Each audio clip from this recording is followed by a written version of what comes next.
Hello friends, welcome back to mid night fives Telugu. ఈరోజు మనం discuss చేయబోయే ఇన్సిడెంట్ విన్నప్పుడు అసలు మనుషులు ఎంత క్రూయల్గా ఎలా ఉంటారని మీకు అనిపిస్తుంది. ఇది ఫిబ్రవరి 2026లో ఏపీలో అన్నమయ్య డిస్ట్రిక్ట్ మదనపల్లిలో జరిగిన ఒక చాలా సాడ్ అండ్ డిస్టర్బింగ్ కేస్. ఫిబ్రవరి 16, 2026 రోజు సోమవారం మదనపల్లి టౌన్లోని నీరుగట్టువరపల్లి అనే ఒక చిన్న కాలనీ. అక్కడ ఒక సాధారణమైన ఫ్యామిలీ ఉండేది. వాళ్ళ పేరెంట్స్ ఇద్దరు డైలీ వేజ్ వర్కర్స్. వాళ్ళకి ఒక 7 years ఏజ్ ఉన్న చిన్న పాప ఉంది. ఆ రోజు సాయంత్రం సుమారు 4 గంటల సమయం. పాప స్కూల్ నుండి వచ్చింది. వాళ్ళ ఇంటి బయట రోడ్డు మీద వేరే పిల్లలతో కలిసి ఆడుకుంటుంది. అది చాలా నార్మల్ డే. ఎవరు కూడా ఏం జరుగుతుందని ఊహించలేదు. సాయంత్రం చీకటి పడుతుంది, కానీ పాప ఇంటికి రాలేదు. సాయంత్రం పేరెంట్స్ ఇంటికి వచ్చారు. ఇంట్లో చూస్తే పాప లేదు. సరే, పక్కింట్లో ఎవరింటికైనా ఆడుకోవడానికి వెళ్ళిందేమో అని అనుకున్నారు. చుట్టుపక్కల ఉన్న ఇల్లులన్నీ వెతికారు. పాప ఫ్రెండ్స్ ని అడిగారు. పాప ఎక్కడా లేదు. టైం గడుస్తుంది, టెన్షన్ పెరుగుతుంది. రాత్రి 8 అయింది. పాప జాడ అసలు తెలియడం లేదు. పేరెంట్స్ కి ఏం చేయాలో అర్థం కాలేదు. వాళ్ళు వెంటనే పరిగెట్టుకుంటూ వెళ్లి మదనపల్లి టౌన్ 2 పోలీస్ స్టేషన్ లో కంప్లైంట్ ఇచ్చారు. సార్, మా పాప సాయంత్రం నుండి కనిపించడం లేదు అని ఏడుస్తూ చెప్పారు. పోలీసులు వెంటనే అలర్ట్ అయ్యారు. ఒక చిన్న పాప మిస్సింగ్ కేసు కాబట్టి చాలా సీరియస్ గా తీసుకున్నారు. వెంటనే టీమ్స్ గా ఫామ్ అయ్యి ఆ నీరుగట్టు వరపాలే కాలనీకి వచ్చారు. కాలనీ మొత్తం సర్చ్ ఆపరేషన్ స్టార్ట్ చేశారు. ప్రతి ఇల్లు ప్రతి గల్లి వెతుకుతున్నారు. ఆ రాత్రంతా పోలీసు నిద్రపోలేదు. పేరెంట్స్ నిద్రపోలేదు. కాలనీలో ఉన్న సీసీటీవీ కెమెరాస్ అన్ని చెక్ చేస్తున్నారు. కానీ ఎక్కడా కూడా పాప కనిపించలేదు. అసలు పాప ఇంటి బయట నుండి సడన్ గా ఎలా మాయమైపోయింది, ఎవరు తీసుకెళ్లారు, ఇది ఎవరికి అర్థం కాలేదు. నెక్స్ట్ డే మార్నింగ్ ట్యూస్డే పాప మిస్సింగ్ విషయం టౌన్ మొత్తం స్ప్రెడ్ అయింది. అందరూ టెన్షన్ లో ఉన్నారు. అప్పుడు పోలీసులకు ఒక చిన్న డౌట్ వచ్చింది. పాప వాళ్ళ ఇంటి ఎదుర్కొన్న కొలువద్దన్ అనే ఒక 27 years అబ్బాయి ఉంటున్నాడు. వాడి మీద అనుమానం వచ్చింది. ఈ కొలువద్దన్ ఎవరంటే చేనేత వర్కర్ గా పనిచేస్తున్నాడు. అతను సింగిల్ గా అక్కడ ఉంటున్నాడు. పోలీసులు ప్రైమరీ ఇన్వెస్టిగేషన్ లో తెలిసింది ఏంటంటే సోమవారం సాయంత్రం పాప ఆడుకుంటున్నప్పుడు కొలువద్దన్ పాపకి చాక్లెట్స్ ఇస్తానని మాయ మాటలు చెప్పి తన ఇంటికి తీసుకెళ్లాడని ఆరోపణలు ఉన్నాయి. అది తెలిసిన వెంటనే పోలీసులు ట్యూస్డే రోజు కొలువద్దన్ ఇంటికి వెళ్లారు. డోర్ లాక్ చేసి లేదు, కానీ ఇంట్లో కొలువద్దన్ లేడు. వాడు ఎక్కడికో ఎస్కేప్ అయ్యాడు. పోలీసు లోపలికి వెళ్లి ఇల్లు మొత్తం సెర్చ్ చేయడం స్టార్ట్ చేశారు. ఇల్లంతా చాలా క్లమ్సీగా ఉంది. బట్టలు వస్తువులు అన్ని కింద పడి ఉన్నాయి. పోలీసులు ప్రతి మూల వెతుకుతున్నారు. అప్పుడు వాళ్ళకంట ఆ గది మూల ఉన్న ఒక పెద్ద blue colour plastic water drum పడింది. పోలీసులకి ఏదో డౌట్ వచ్చింది. ఎల్లగా ఆ డ్రమ్ దగ్గరికి వెళ్లారు. ఆ డ్రమ్ ఓపెన్ చేసి లోపలికి చూశారు. లోపలికి చూసిన వెంటనే ఆ పోలీస్ ఆఫీసర్స్ కి మైండ్ బ్లాంక్ అయిపోయింది. అందులో ఏముందంటే ఆ 7 years చిన్నారి పాప ప్రాణాలతో లేదు. బాడీ ఆ డ్రమ్ లోని పడి ఉంది. అకార్డింగ్ టు పోలీస్ రిపోర్ట్స్ ఆ అక్యూజ్డ్ పాపని చంపేసి ఎవరికి దొరకకుండా ఉండడానికి ఆ చిన్న వాటర్ డ్రమ్ లో కుక్కాడు. ఇది ఎంత ఘోరమైన విషయం అండి.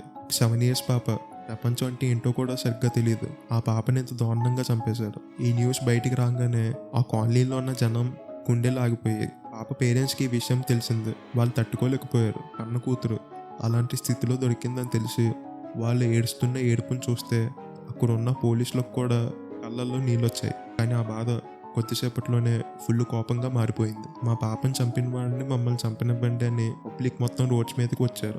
చూస్తూనే వందల మంది జనం అక్కడ చేరిపోయారు. మదనపల్లి టౌన్ మొత్తం ఆగ్రహంతో రగిలిపోయింది. పోలీసులు పాప బాడీని పోస్ట్ మార్టం కోసం హాస్పిటల్ కి తీసుకువెళ్లాలని ట్రై చేస్తుంటే జనం అంబులెన్స్ ని స్టాప్ చేశారు. బాడీని ఇక్కడే ఉంచండి, ఆ కొలువద్దని పట్టుకుని ఇక్కడ మాకు అప్పగించండి అని జనం డిమాండ్ చేశారు. సిచ్యువేషన్ పూర్తిగా అవుట్ ఆఫ్ కంట్రోల్ అయిపోయింది. జనం కోపంతో పోలీస్ వెహికల్స్ మీద రాళ్ళు వేశారని కొన్ని రిపోర్ట్స్ చెప్తున్నాయి. రోడ్లు బ్లాక్ చేశారు. ఎక్కడికక్కడ ధర్నాలు స్టార్ట్ చేశారు. ఈ ఇన్సిడెంట్ ఏపీ స్టేట్ పాలిటిక్స్ లో కూడా పెద్ద సెన్సేషన్ అయింది. న్యూస్ ఛానల్స్ లో ఇదే బ్రేకింగ్ న్యూస్. హోమ్ మినిస్టర్ వి అనిత గారు వెంటనే విక్టిమ్ పేరెంట్స్ కి ఫోన్ చేసి మాట్లాడారు. ధైర్యం చెప్పారు. సీఎం చంద్రబాబు నాయుడు గారు కూడా చాలా స్ట్రిక్ట్ యాక్షన్ తీసుకోవాలని ఆర్డర్స్ పాస్ చేశారు. అంత జరుగుతుంది. మరి మెయిన్ అక్యూజ్డ్ కొలువర్ధన్ ఎక్కడ? వాడిని పట్టుకున్నారా? ఇక్కడ ఈ కేసులో ఒక పెద్ద ట్విస్ట్ ఉంది. పోలీసులు వాడిని పట్టుకోవడానికి 6 స్పెషల్ టీమ్స్ ని ఫామ్ చేశారు. డిఐజీ కోయా ప్రవీణ్ గారి గైడెన్స్ లో టీమ్స్ అన్ని మదనపల్లి చుట్టుపక్కల ఏరియాస్ లో జల్లెడ పట్టడం స్టార్ట్ చేశారు. అప్పుడు తెలిసిన విషయం ఏంటంటే వాడు ఆల్రెడీ పోలీసుల చేతికి దొరికాడు, కానీ మళ్ళీ ఎస్కేప్ అయ్యాడు అని ఒక న్యూస్ బయటకు వచ్చింది. డిఐజీ గారు మీడియాకి చెప్పిన స్టేట్మెంట్ ప్రకారం ఏం జరిగిందంటే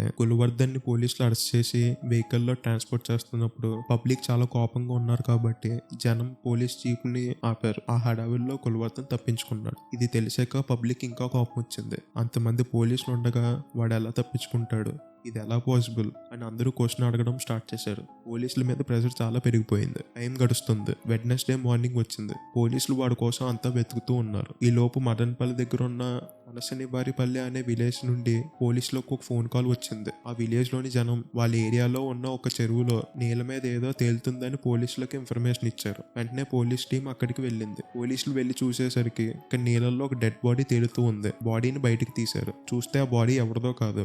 ఎవరి కోసమైతే లాస్ట్ 48 hours గా ఏపీ పోలీసులు వెతుకుతున్నారో ఆ అక్యూజ్డ్ కుల్వద్దన్ బాడీనే అది. కుల్వద్దన్ చెరువులో పడి చనిపోయాడు. పోలీసులు ప్రైమరీగా ఏం క్లెయిమ్ చేస్తున్నారంటే కుల్వద్దన్ పబ్లిక్ కోపాన్ని చూసి భయపడాడు. తను చేసిన ఘోరానికి జనం వాడిని బతకనివ్వరని భయంతో ఆత్మహత్య చేసుకున్నాడని అంటున్నారు. బాడీని వెంటనే మదనపల్లి గవర్నమెంట్ హాస్పిటల్కి పోస్ట్ మార్టం కోసం తీసుకెళ్లారు.